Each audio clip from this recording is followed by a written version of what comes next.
আসসালামু আলাইকুম। কি দেখতে পাচ্ছেন? ডালা ভরা সবজি, ফল, কত কিছু, তাই না?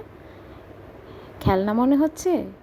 না, খেলনা না। শোপিস মনে হচ্ছে? না, শোপিসও না।